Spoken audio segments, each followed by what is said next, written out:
Welcome to another episode of Courageous Healing. I am the producer and host, Victor Escalante. Joining me in the studio is Adele. How are you? I'm great. How are you? I'm excited to have Amy Weldon return to have another interesting conversation about AI, bots, and wherever the conversation takes us. Yes. So welcome back, Amy. Thanks for having me. I'm so excited. You guys are so much fun to listen to. So I'm happy to be in here in the mix with you today. Awesome. Well, Amy, last time we sat down and chat, we talked extensively about bots and how it influences people and how it really touches on their trauma. Why don't you talk more about your experiences with social media? Because I know that you've had quite a journey over the years. Yeah, I'm happy to talk about it. Obviously we say suffering, it's not the suffering Olympics, right? My trauma, it by no means is anything like Adele's or anything like Victor's. Everybody is different. So I guess what I wanted to talk about was how the social media influenced a lot of like my personality, and then also how I had to move away from that because of what was going on in my life. So Adele and I, we met through kind of like a women's empowerment group that was also very fitness based. And it got me, I was already kind of interested in lifting weights. I was in a relationship that was not great, probably borderline abusive, if I'm honest. And the weight room was where I felt like I had control and I was empowered and could see results in my body when I had tried Zumba and I had tried couch to 5K running, and I have tried all these other things that I never felt like it was, giving me the results that weightlifting was. And so I got really into it. I became a power lifter. I competed as a power lifter. Then I got into strongman as a sport, and amazing with that. Like I was training 2 and 3 hours a day, 4 or 5 days a week sometimes, getting super strong. I had left that, was empowered to leave that relationship in the dust. Lifting helped me get through graduate school and have the ovaries to apply to it in the first place, and move to a new country that I had never been to go to school. And I made friends really easily because of the gym. Never got used to kilos though. Still had to use my calculator for kilos. I'll tell you that much. But it was a huge thing. And then when I came home from graduate school, only 6 months later, the pandemic started. And I was really fortunate in that I still had access to a gym and I could work out. And that was my social fix for that lockdown period where we were all stuck at home in, some respect. And it kept me sane, and I was able to really put my head down and train hard. I qualified for nationals for the official strongman games. So I was really strong. I was really fit. I was really active. I gained weight through the pandemic, but a lot of it was muscle. And I'm very much, thanks to that group that we were in, I'm very much of the mind of like, hey, it doesn't matter what the scale says because I know I'm in the gym 4 and 5 days a week, this much, and eating well and meal prepping. And about the end of 2021, I started to burn out on it. And now, several years later, I know that was, I think, the start of the kind of deepest parts of perimenopause, which like is a whole podcast of itself. But basically, it is the lead up to when you go through menopause, which is technically when you stop bleeding, right? So as we know as women, no one has ever studied this. Everyone has just told us to suck it up and shut up. And you hear about the hot flashes, you hear about the mood swings. You do not hear about the sudden weight gain or the sudden loss in interest in everything that you had built up as a coping mechanism or a strategy. I'm also ADHD, so a lot of what I do not only is because of fitness, but because it helps me to not forget important stuff all day long, right? So meal prepping, I would spend 3 hours every Sunday to meal prep, listen to podcasts, jam out. It's like Zen time. I'd have so much fun. I used to post pictures of what I put together because it was fun to make them pretty. Just great, and that was because I know that on Wednesday night, I can't be trusted to eat like a grown-up and include vegetables. I will eat girl dinner, I will eat snacks, and I will not get the nutrition that I need to keep my brain running and my body healthy. So that's why I meal prep, right? And the gym too. Somebody said it's like getting your zoomies out. And then it's true. Like as an ADHD person, I need that outlet, Right. So all of this shifted. And I went from this outgoing, friendly, just moved across the world and made friends, outgoing, bubbly, positive person to this person that then had to be, put on an SSRI, had the help of an SSRI to like just manage. This was a major pandemic. It was a historic, scary event that we all went through. So a lot of it I just chalked up to, eh, like everyone's feeling this way, whatever. So anyway, in this period of like all these major changes happening to my personality, so it seemed, I was not interested in fitness the way I had been. And my whole social media presence had been built on my gym training videos. And because that's what I was posting, that was what I was being shown on my algorithm. And it was my friends, it was people that I care about. I want to see how you did at your meet. I want to see what your training is. I want to see like your big PR today. But when I was in this place of falling apart and I didn't realize it, I didn't want to see that. It made me feel bad because I wasn't aware that my body was screaming at me for help, trying to tell me that all the dashboard lights were on and I didn't know. And all I'm seeing is all these fit people and, their meal prepping regimens and their, out beautiful outfits that fit them perfectly because they're so fit and all this stuff. And that How was did this begin to affect you? this was the first time that I was like, I don't want to see this stuff. Uh, And I found myself kind of skipping past so and so's training video and looking at politics or, like I said, cats, animals, just stuff that wasn't lifting. And because maybe I do this, in some capacity professionally, I subconsciously was retraining my algorithm. But that's essentially what I ended up doing. I retrained my algorithm to not show as much of my lifting community that I built brick by brick for myself. I literally have friends all over the world that we have in common the fact that we lift weights, that we are strong people. And it was a weird feeling to know that this is a community that has supported me through so much, through leaving a toxic relationship, through applying and getting into graduate school, through moving to a new country, all these things. Suddenly I was like, I don't want to see these folks anymore. I don't want to compare myself when I can't make myself go to the gym or I'm getting injured constantly because the estrogen in my body was tanking and all of my joints were going crazy, right? I hurt my back so many times between 2022 and 2024. And I thought it was just, well, you gained weight, you're out of shape, that you're just bad. You're bad, you're lazy, you're not disciplined anymore. This is just who you are now. You're just old now. This is it. And so seeing all of these people who I kind of grew up with in a way continue on and succeeding, it's social media. People only post their wins.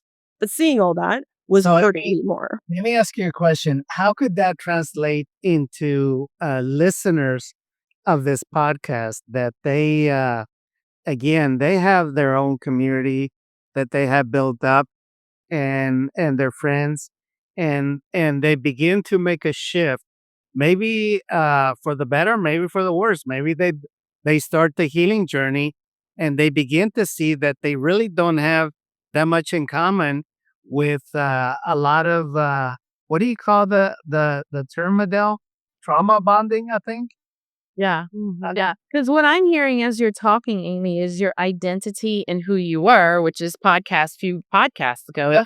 It's really centrally built around this weightlifting community. And you really were invested in it from multiple ways, good, bad, and ugly. And it sounds like not only did you burn out, not only did you have change, but, and I think this is the important part to Victor's point, is it's like your identity was built and developed around this on social media. Because, I mean, we've been knowing each other for so long, so I've seen the change in you. I was obnoxious for a while there, let me tell you. And I think that's the important part is that people need to understand And not that you were obnoxious. That's not the important part. No. But I think people understand, to Victor's point, what consumed you and what's changed now, even outside of like the perimenopause and the hormones, which actually was a good thing and led to the change. Exactly. I think, yeah, I'm super grateful for I wouldn't change anything in the way it all happened. And this is I'm kind of a special case because I'm what you would call I don't even think I'm a micro. I think I'm a nano celebrity. Like I had like almost 8,000 followers at one point on Instagram. People recognized me as like if I went to the Arnold or was at a big lifting event. Oh, you're Charm City chick, whatever. So there for me, I want to just like say there was a difference in that I was actively trying to pick up followership. I was trying to like maybe talk my way into some marketing deals, whatever, just to like I never thought it would be full time. I was never that delusional. But like trying to live that life a little bit. And so your listener at home who, that's not a thing necessarily for, I think it's exactly what you're talking about. Like sometimes the people that we become friends with on social media were with us when we're going through something or we're in college or we were whatever. And I was in therapy through this whole period. So that's another thing I want to specify is that I was able to kind of surf this wave and realize pretty early on like, hey, it does not feel good to see all of these folks who I love, who I have no problem with, posting about fitness all the time when I myself am super struggling with fitness. I have gained a lot of weight. I don't look the way that I was, that I looked when I was like really picking up followers and being recognized in public and this and that. And that was hard. But I also knew continuing on like nothing was wrong was going to be harder and crueler to myself. So I was able to with my therapist, guiding me, realize like, oh, just because I don't want to see this stuff right now, it doesn't mean I'm slamming the door on it forever. It doesn't mean that it's someone I never want to speak to again. It just means that I need to protect me right now and I need to put me first. And so if that means all kitty cat videos or whatever comedians or interesting science videos, cool, that's okay. I can always retrain my algorithm back to seeing working out and whatever. And it also gave me kind of perspective on, you know to your point, the folks that are nonstop posting just training wins or just they're training all the time. Like there's so much more life out there, there's so much more to live and so many more people to meet. And if you're in the gym all the time because the internet expects you to be, or you think that's the case, then you're going to miss out on all that. So it was really interesting kind of process to go through. Did you begin to be criticized or ostracized by your own community as a result of not feeding them any more content?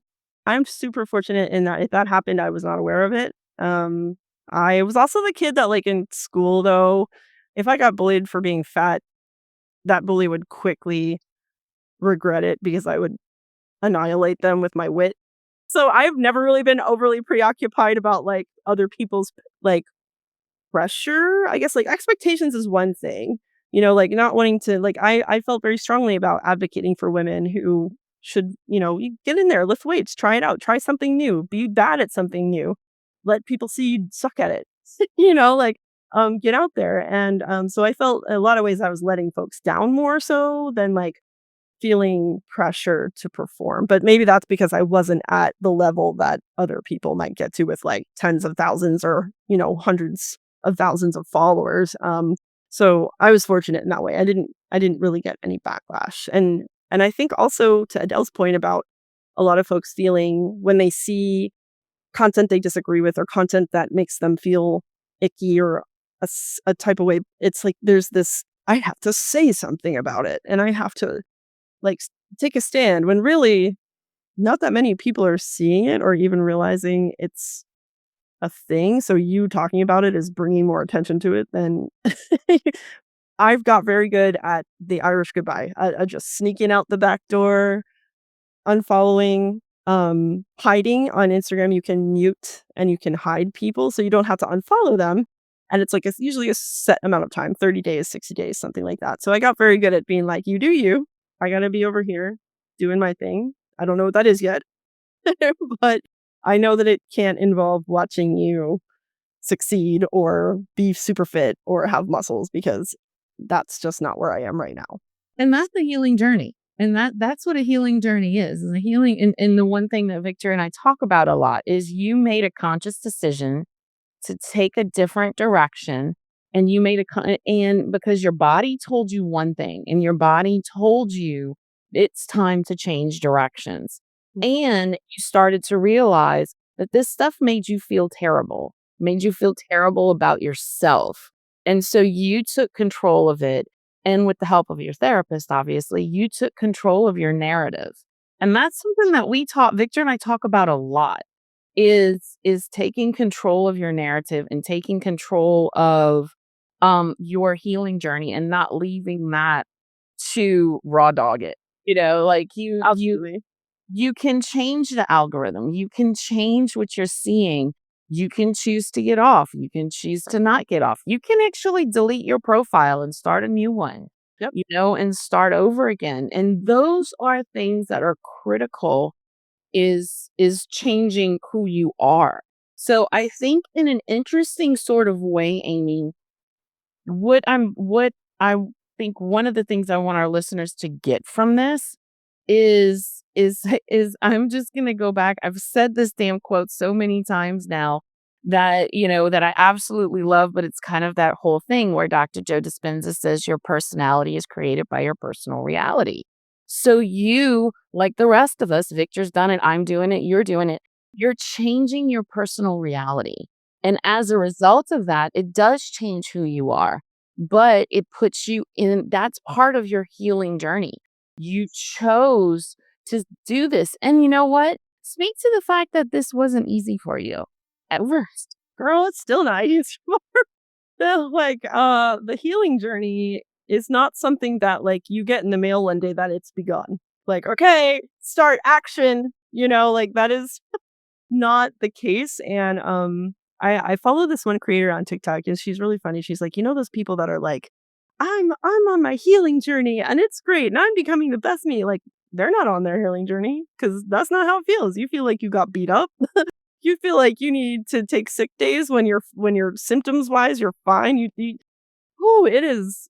I'm still in it, and so it's really hard for me to like speak to it. But and especially like having just now realized in the last month or so that the last few years I was not well. My body is changing in a very natural way, but it's causing my baseline to be much different than it ever used to be. You're listening to Courageous Healing Podcast. We'll be right back.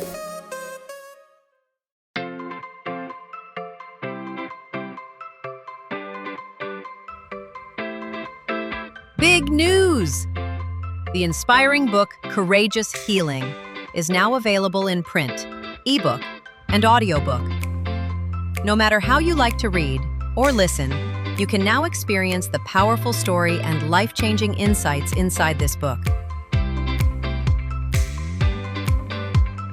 Don't wait. Start your journey of healing and transformation today. Order your copy now and take the first step toward your courageous healing.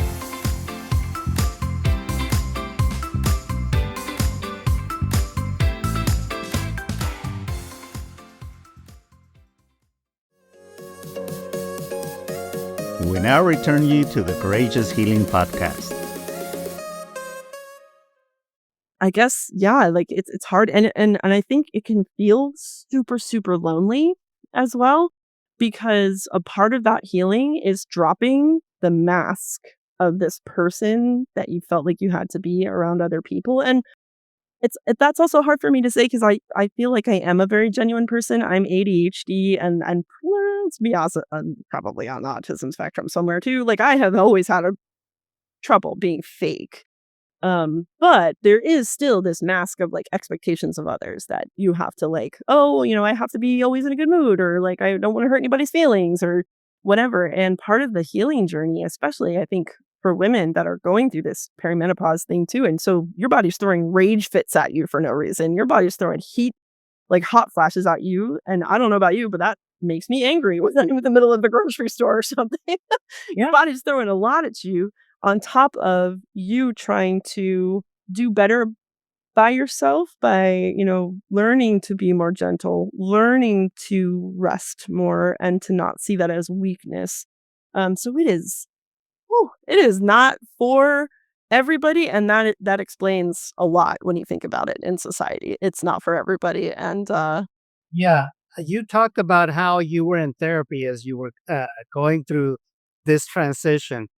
For our listeners, why don't you go ahead and tell them what were your biggest takeaways from being in therapy and having an objective listener, a qualified practitioner to guide you through all these changes that our listeners can benefit from? yeah. So first and foremost, uh, not every therapist is going to be your therapist, and that's okay.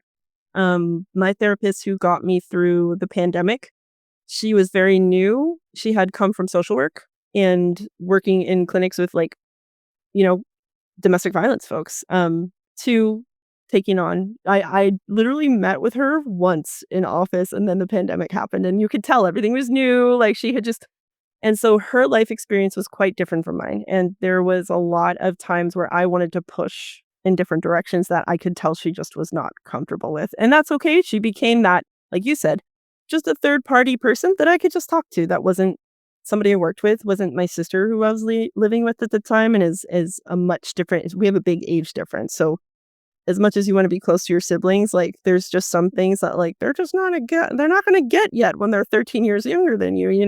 So she just became that like sounding board, if you will. What she was really good at though was calling me on my stuff. Calling me on my shit. I forgot we can cuss on this one. Totally. Because that's what it is. And that to your listeners, I'd say, the admin work of getting into therapy is the hardest part.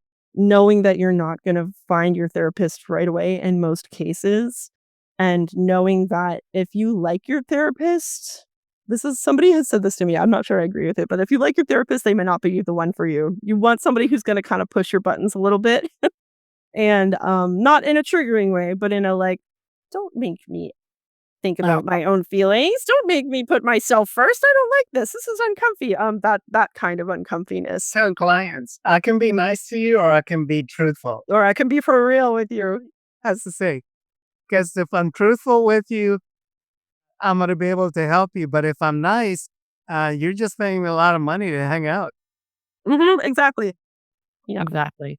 So what are some big things that you do deliberately to navigate this from a self-care perspective? Like mental health days or, taking a walk, whatever. Yeah, this is a great question. So during first, I think I was set up for the pandemic really well because I went to grad school and it was the first time I had ever been a student and not had to work. And I was in the UK, which is not like the most liberal, like kind of place necessarily, but it's definitely more empathy based than the United States is. So for a good few months when I first got there, I would just sit in my room and be like, I should be doing something. I'm not busy enough. This isn't hard enough. I'm not miserable. And over time, I learned rest is just as important. And in this day and age, rest is resistance. And I forget who coined that phrase. She is a Black woman. She's an author. I will try to give it to you so it's in the show notes. But rest is resistance. Our especially for Black Americans, like their whole. Was it Angela Mayo? Yeah. No. No, I don't think so.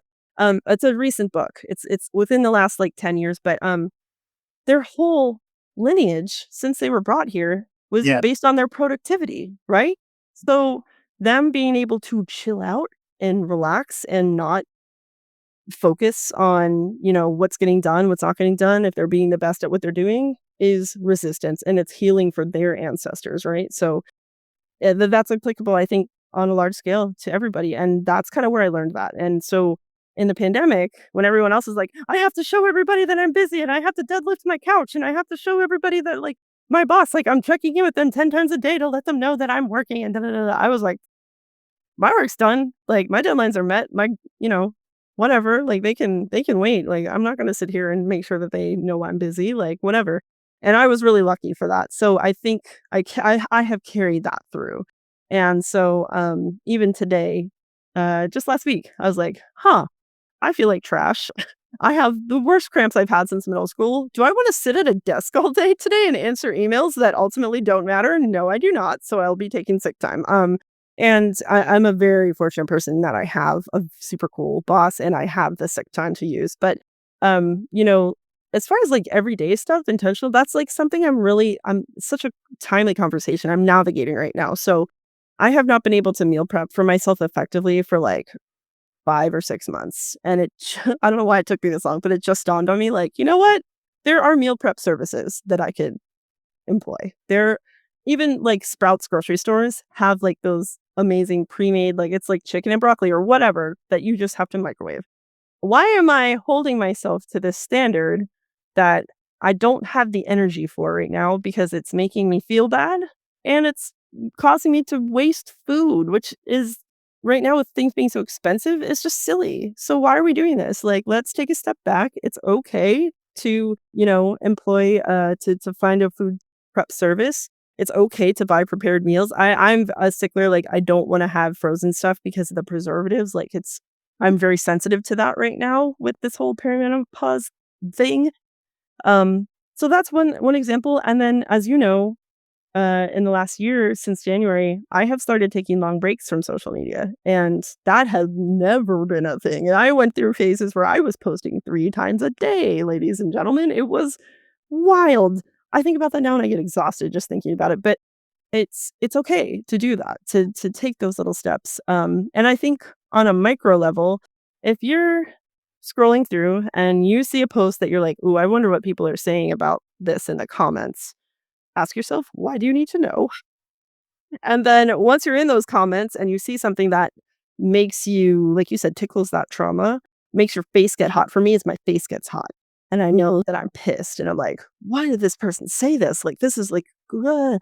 Take a breather and realize again, who's profiting from you blowing these comments up with what's probably a bot? Mhm. And how is it going to help your day if you do this? If you engage with this, like ultimately, are you going to save the world if you comment and rebut to whatever stupid statement was made? No. Is anyone going to change their mind? No.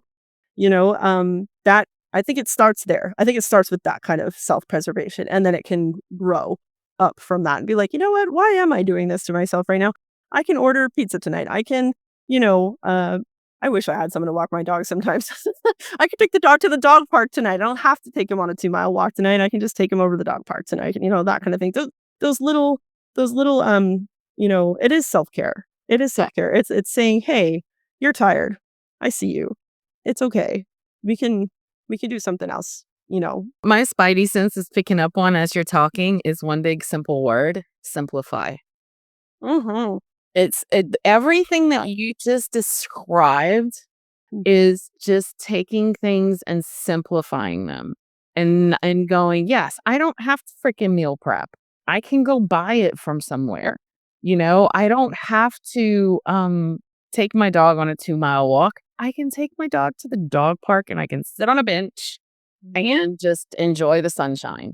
Yeah. So I think that that's a big thing. And I honestly think, and Victor, I know you can speak to this as well, people don't know how to simplify. Not doing, okay? That's what you guys are describing is intentionally doing, not doing because you're pacing yourself. Yep. Which I highly, highly recommend to everyone. As I do it, I follow religiously because throughout my life, I have been burned out as a result of so much giving to others that I was neglecting my own care. So now, if I'm not taking care of myself, I block out time to where I'm going to take care of myself and do not do. Yep. Right. And that's the thing. And in summary of all of this, this is, yes, I know you're in the middle of your healing journey, Amy, and I'm really, hoping and looking forward to watching you do more of it and being there for you. But this is it. And this is what I think was the most important thing and why I was so excited about talking to you about this is your transitions and the things that you've made and the changes that you've made. Because even in Victor, and I've talked about this 1,000 times, you don't have to necessarily go through trauma to be on a healing journey. Right. In trauma, in the respects of like what Victor and I've gone through, your stuff still is traumatic to you. There's no judgment when there's no measure of worth when it comes to trauma. My story might be different from yours, but it still affects you the same way.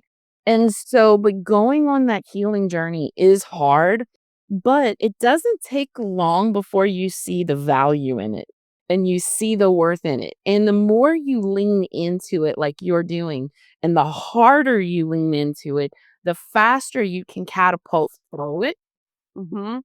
The faster you can catapult through it and you can move through it because you all of a sudden have clarity now to say, shoot, I can go get these dang things from Sprouts. Yeah. I don't have to cook. Yeah. I can go to the dog park or I can take a day off because I don't feel good and I need rest. So I think it's just simply stomping your foot on the ground and just taking that first step, but leaning in. And yes, it's hard. It takes your breath away because it's scary. But at the same time, how much clarity have you had? Oh my gosh. Girl, how much time do we have? Like, I think, and to your point, repetition, right? It's not that it gets easier every time, but you get better at recognizing when you have to take that step back every time. Saying no or passing up on something or opting for a simpler option, it might still hurt, it might still not feel great, but you get quicker at recognizing, registering, like, oh, I'm doing the thing where I have to be a perfectionist or I have to like hold myself to these standards that I used to be able to uphold, and I don't need to do that right now. That's okay. The clarity has been incredible. I have always been a pretty empathetic person. I was raised by an amazing saint of a woman who's, probably empathetic to a fault at certain points, but the empathy I have for her now in that she was going through perimenopause and I'm miserable and I have a dog and a cat. She had 4 children and love you, dad, a man child for a husband who wasn't helping with anything, and the fact she didn't burn that house down with all of us in it is just amazing to me. But like for everybody in my life, and also for past me, like the empathy that you unlock for your past and maybe to your last episode talking about forgiveness, realizing that you're not going to realize when you're in that healing journey. And one of the things that I like to talk to my friends and my family a lot about and help them realize is grief is not just for death. Grief is for you changed jobs, even if it's a better job. You moved, obviously pets and things like that, but like just transitions, just changes to your routines, changes to your lifestyle that could be upgrades, but you still grieve the loss of that old comfortable routine where you knew the lay of the land. And I think this healing journey has allowed me to kind of, I don't think it's ever over. First of all, I don't think there's a pinnacle. And you think you're at the pinnacle and then life's like, haha, you thought, guess what's coming next? But it helps you to look back and be like, oh man, I was suffering so much and trying to hold myself to this standard that I had set. And I didn't realize that I was physically not well or grieving the loss of something that, at the time was exciting. So yeah, the clarity I think the clarity is probably the payoff, I would say. And I guess that makes sense. You talk to old folks and they're like, you just don't care about anything when you're older. And I think that's part of it is like you get to see all the lessons and all of the, hold people and your past versions of yourself with gentleness and forgiveness and be like, hey, man, we're all just trying to figure this out together. It's our first time here for the most part. So we're all figuring it out, Awesome. Awesome. Well, Amy, I really appreciate you coming on and hanging out with us for these 2 episodes. It's been so fun to talk to you and have you on here. So, but before we go, why don't you go ahead and again remind everybody how they can get a hold of you and talk about your podcast really quick? so that we can get listeners over to you too. Yeah. So the podcast, speaking of empathy, is it's called Blue Collar White Coat, and we're talking to folks that do jobs associated with science, technology, engineering, and mathematics that don't get the headlines. So we all know like astrophysicists are rock stars, right? Rocket scientists are rock stars. We know, think about Jurassic Park, paleontologists. You think about all these, big headline kind of roles in science, but there's so many workers and roles that support all of those. So it's cool that the astrophysicist sent a rocket into space, but who built it? Who was running the HVAC for the clean room when that rocket was assembled, you know? So highlighting folks that don't get the kind of renown that a lot of science is known for, but then also talking to the folks that have a white coat, have a PhD, and didn't get into MIT because mom and dad did. They're there because they worked through college, or they were the kids of immigrants, or they had a single parent home and they worked their butts off to get to that level. So opening up that space where maybe people that are kind of on the opposite ends of a lot of opinions and political things can really open up and see that it's people that's behind these roles and these titles and these labels, right? Blue collar versus white coat. So yeah, that's my podcast. You can find us anywhere you get your podcasts. And again, Blue Collar White Coat. You're on Instagram, Facebook, and TikTok at Blue Collar White Coat Pod. And then if you want to follow me and see my groanings and moanings about HRT and perimenopause or whatever it is that I'm talking about that day, you can find me on Instagram and on TikTok at Charm City Chick. It's all one word. Awesome. Well, thank you for joining us. We're going to have to leave it there, folks. Until next time, go out and have a great week. Bye, guys. Thank you. Bye.